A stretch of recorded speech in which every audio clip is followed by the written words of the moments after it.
Magandang hapon mga kabay. So meron po akong approved repair dito mga kabay. 39224 letter B, DW810 po ang model dito mga kabay. Ayan. DW810. Ayan. Ang papalitan natin mga kabay, yung gearbox tsaka armature. Ito po yung bagong gearbox mga kabay. Oh. Ayan. Tapos yung bagong armature. Ayan. So yan po yung ikakabit natin dito mga kabay. So tara mga kabay, samahan nyo po ako. So yan na po mga kabay. Nakalas ko na po. Carbon pala, hindi pa. Hindi ko pa po nakalas yung carbon. Ayan.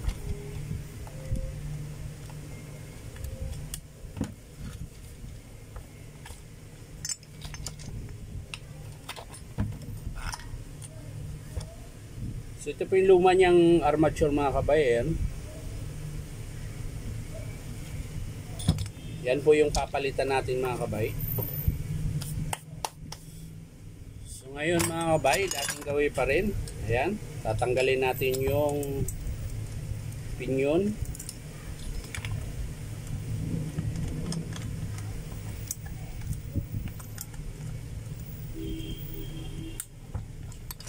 Ayan. Yun.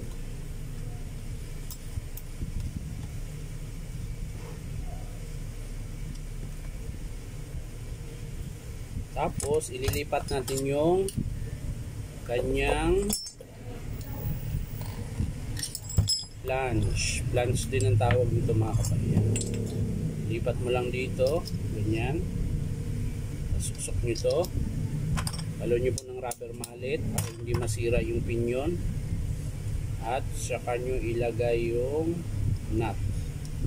Tapos ipit nyo ulit ng gato mga kabay. Ay vice grip. Tapos higpitan. Yan. Siyempre lilipat natin yung bearing. Bay, pipress ko lang.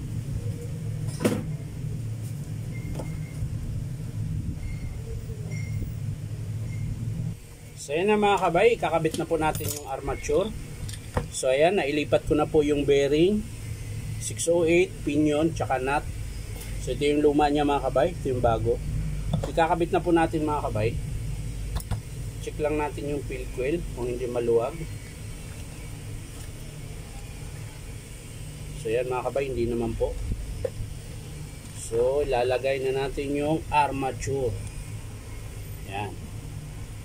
Tapos syempre yung gearbox na bago. Rubber mallet ang gagamitin, huwag martelyo. Huwag martelyo.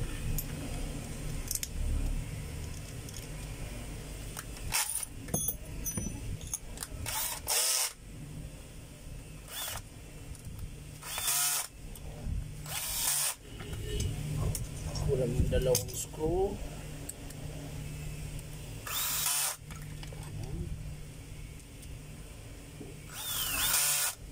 So yan na mga kabay, nakabit na natin. So ang next na yung carbon brass. Nakabit natin yung carbon niya mga kabay.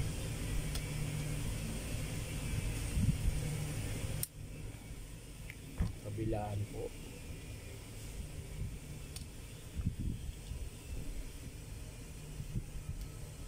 Yan. Siyempre bago natin isara mga kabay, titesting muna natin. Kasi mamaya pagsara natin di gumana. So yan mga kabay, titesting natin, sasaksak natin.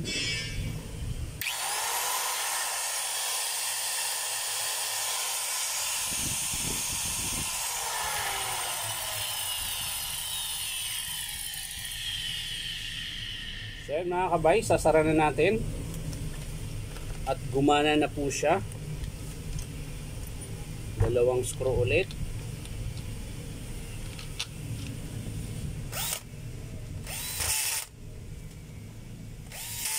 Siyempre yung pinakatakip ng carbon mga kabay. Ayan.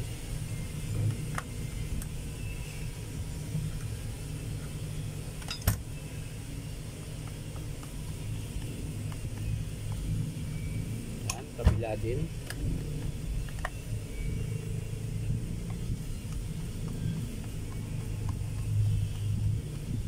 Yan.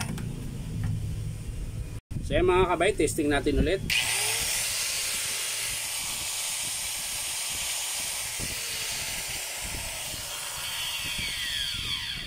So yan mga kabay, tapos na po. Ang pinalitan lang natin ay armature tsaka gearbox. Yan. So sa mga gustong bumili nito mga kabay na bago, punta lang po kayo dito sa Powerman Hardware 530 T. Alonso, Santa Cruz, Manila. Ayan. Hanapin nyo lang po yung Powerman Hardware. Ayan. Bali, ang bintahan niyan dito mga kabay is 2.5. Yan. May kasama na po siyang carbon, 1 year warranty, parts and service. So punta na lang kayo dito mga kabay sa Santa Cruz kung gusto nyo bumili. Ayan. So yan lang mga kabay. Maraming salamat sa panonood at palike and share na rin po.